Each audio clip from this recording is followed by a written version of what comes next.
الله الله الله يا سيدي يا حبيب الله الله الله الله يا سيدي يا حبيب الله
Haji Isa menyampaikan tugas misinya. Demang Leman langsung menjawab menolak segala macam perundingan dan akan terus berjuang sampai akhirnya memperoleh kemenangan. Laporan Haji Isa ini menimbulkan tekad Belanda untuk mengatur siasat baru. Mayor Koch, asisten residen di Martapura, mengatur dan mengadakan hubungan dengan Demang Leman atas perintah residen Perspik. Pertemuan dengan Demang Leman menghasilkan kesepakatan bahwa Demang Leman bersedia menemui Pangeran Hidayat asal Belanda, berjanji mendudukkan Pangeran Hidayat sebagai Sultan di Martapura.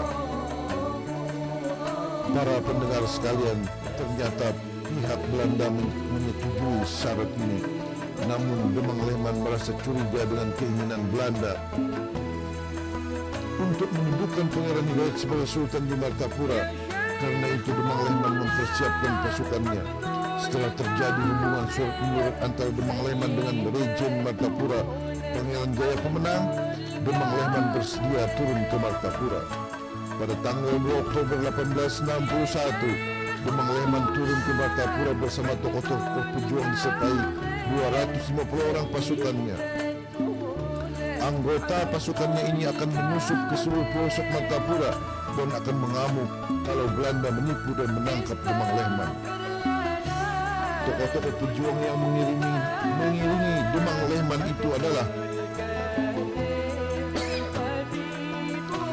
Kiai Dharma Wijaya, Kiai Raksapati, Kiai Mas Cokro Yodo, Kiai Puspayuda Negara, Gusti Planduk, Pembekal Awang, Kiai Jaya Surya, Kiai Setru Jaya, Kiai Muda Kencana, Kiai Surung Rana, Pembekal Noto, Pembekal Unus, Tumunggung Gamar, dan lain-lain.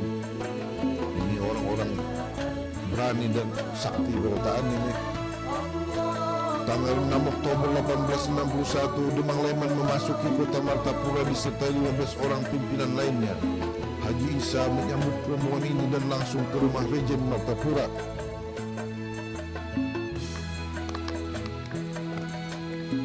Pangeran Jaya Pemenang. Dalam pertempuran empat mata dengan Demang Leman, Presiden berusaha memikat Demang Leman dengan janji akan memberikan jaminan hidup setiap bulan kepadanya. Artinya, Demang Lehman dijanji untuk digaji, asalkan Demang Lehman berjanji menetap di kota Martapura, di Banjarmasin atau Pelihari, dan mengajak kepada seluruh rakyat untuk meletakkan senjata dan kembali ke kampung mereka masing-masing dan bekerja sama seperti semula. Maksudnya bekerja sama dengan pemerintah Walanda di Banjarmasin. Janji residen itu tidak menarik perhatiannya, tetapi kesetiaannya kepada perjuangan dan sumpah perjuangan lebih tinggi nilainya daripada kepentingan diri sendiri. Di samping itu, Demang Lehman tegas mengatakan bahwa mereka akan berjuang terus sampai Pangeran Hidayat dapat duduk kembali di Martapura memangku Kesultanan Banjar. Hasil pertemuan dengan residen memaksa Demang Lehman mencari tempat persembunyian Pangeran Hidayat dan akan menunjukkannya dengan lebih teliti dan segala akibatnya nanti.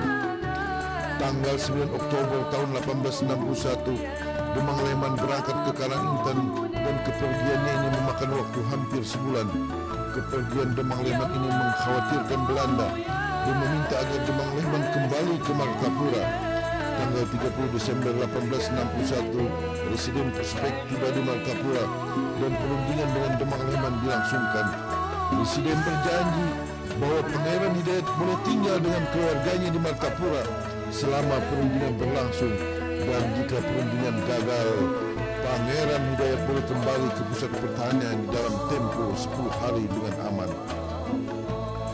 Pada tanggal 3 Januari tahun 1862, Demang Lehman kembali berangkat mencari Pangeran Hidayat menuju Muara Pahu di daerah antara Riam Kanan dan Riam Kiwa. Pada tanggal 14 Januari 1862, Demang Lehman bertemu dengan Pangeran Hidayat di Muara Pahu. Demang Lehman menyampaikan surat residen dan surat Rejen Martapura Pangeran Jaya Pemenang.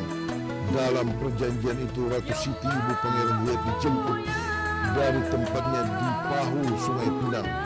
Begitu pula keluarga Pangeran Hidayat itulah yang masih menetap di Tamuni. Demang Lehman yang merasa kecewa dengan tipu muslihat Belanda berusaha mengatur kekuatan kembali di daerah Gunung Pangkal, Batu Licin, Tanah Bumbu.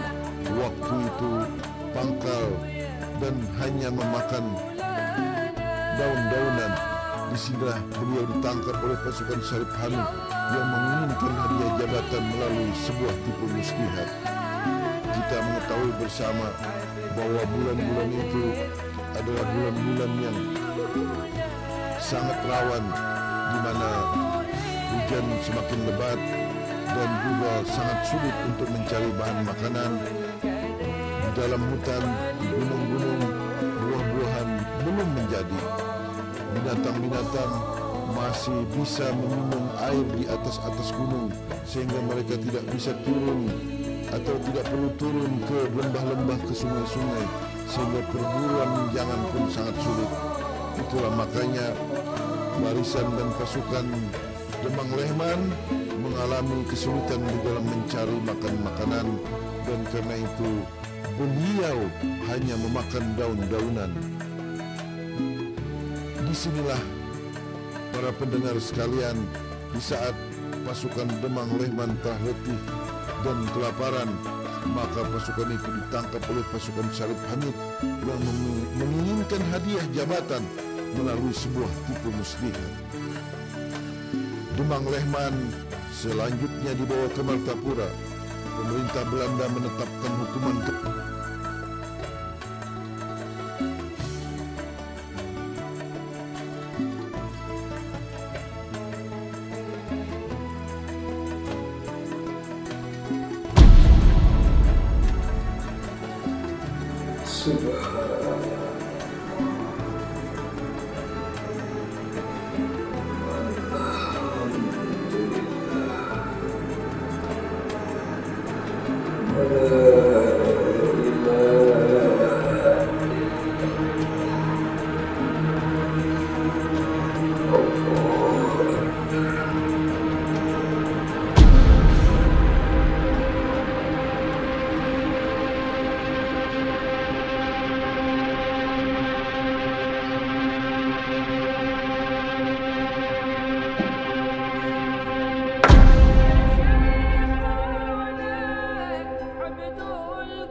telah buktikan di Bawaris itu, semua kita harus terbebas daripada najis. Satadub ilayya. Bagaimana?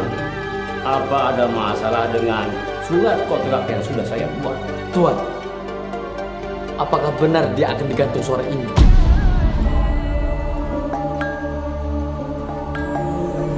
Bahwa arwada itu jangan mengutuk buah ikan. Merangkai buah ikan dikadang pantas diberi ampun. Dengar sabarataan Banua Banjar, lamun kada dibalas lawan Banyu Mata Wandara, marikit dipikuti kompeni Walanda. Haram menyarah, wajah sampai ke puting.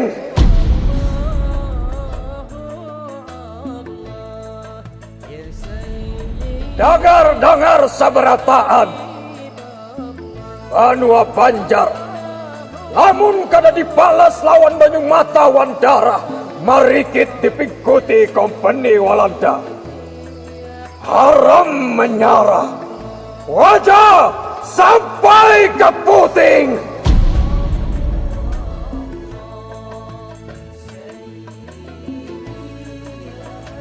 Wan dari Pangeran Hidayatullah, beliau diangkat menjadi kiai sebagai lelawangan kepada distrik Kriam Kanan, tanah lungguhnya Pangeran Hidayatullah.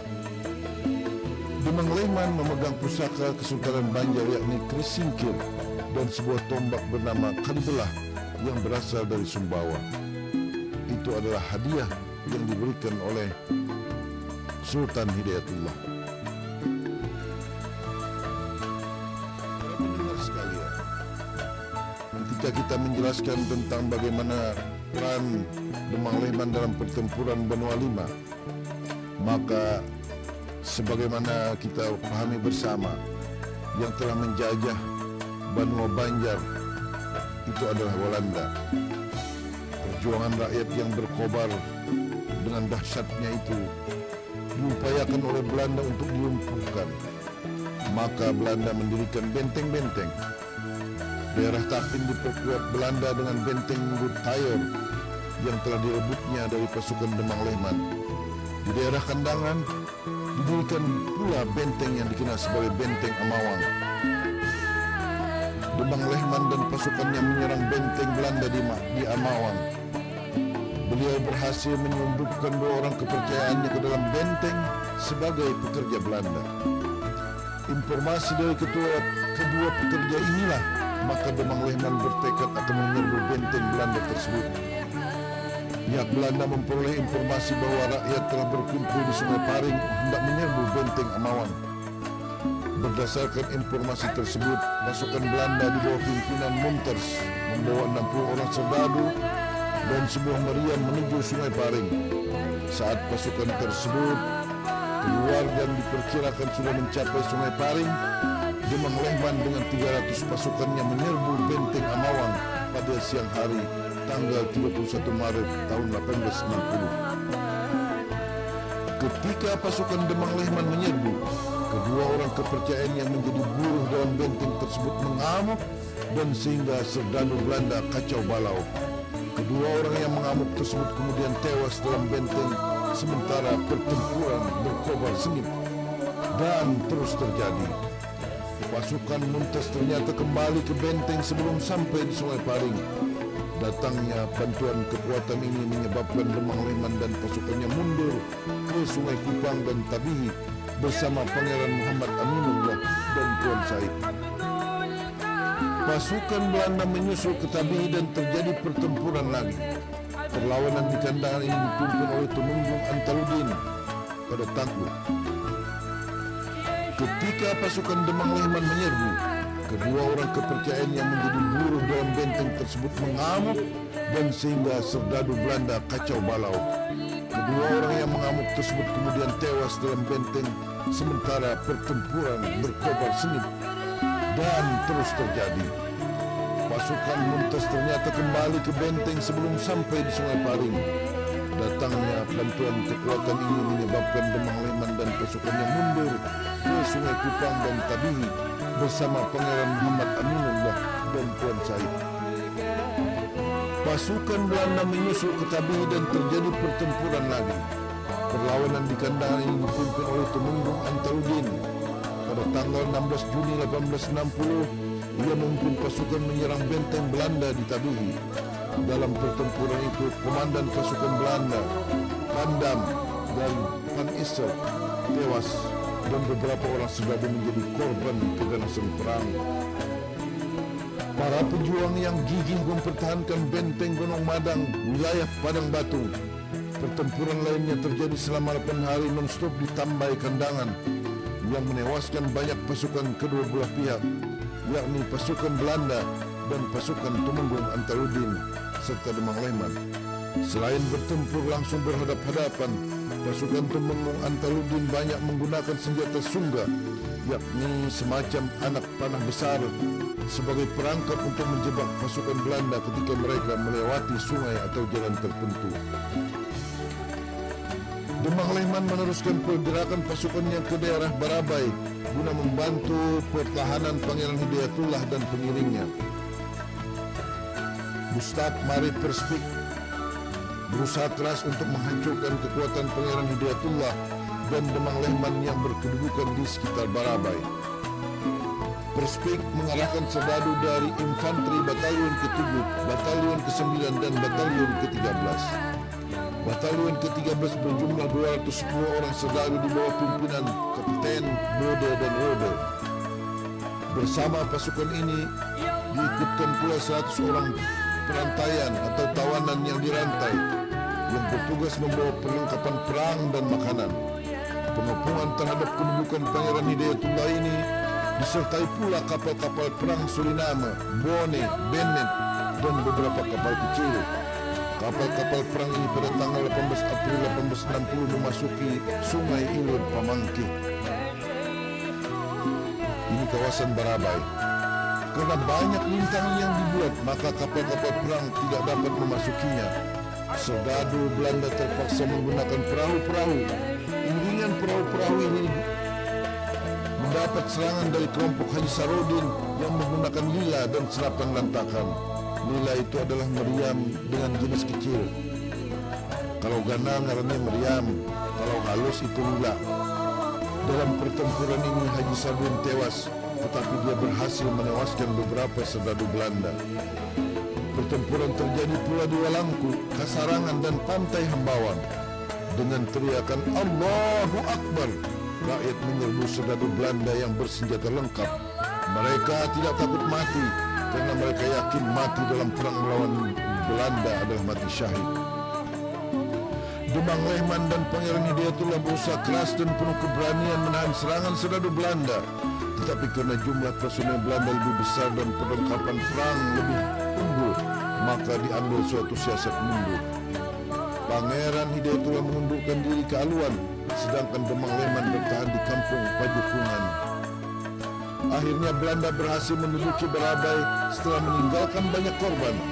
Belanda berusaha keras untuk memutuskan hubungan Pangeran Hidayat yang berada di Aluan dengan pasukan Demang Lehman yang berada di sekitar Amawang.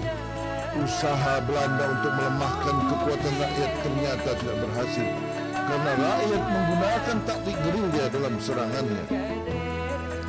Belanda berusaha memikat Pangeran Hidayatullah dan Demang Lehman dengan segala cara agar menghentikan perlawanannya terhadap Belanda. Belanda kemudian menempuh jalan untuk menangkap kedua tokoh pejuang itu hidup atau mati dan mengeluarkan pengumuman kepada seluruh rakyat agar dapat membantu Belanda menangkap kedua tokoh itu dengan imbalan yang menggiurkan. Imbalan yang dijanjikan, harga kepala Pangeran Hidayatullah sebesar 10.000 gulden dan Demang Lehman sebesar 2.000 gulden. Nilai uang sebesar itu dapat memikat hati setiap orang yang menginginkan kekayaan. Bagi pejuang yang memegang sumpah haram menyarah wajah sampai ke puting, tidak tergoyah hatinya mendengar janji-janji seperti itu, kecuali bagi mereka yang mengingkari sumpah, mengkhianati perjuangan bangsa, dan yang lemah imannya terhadap prinsip perang fi sabilillah. Para pendengar sekalian yang berbahagia, pada awal tahun 1859 Nyai Ratu Kumalasari, permaisuri almarhum Sultan Adam,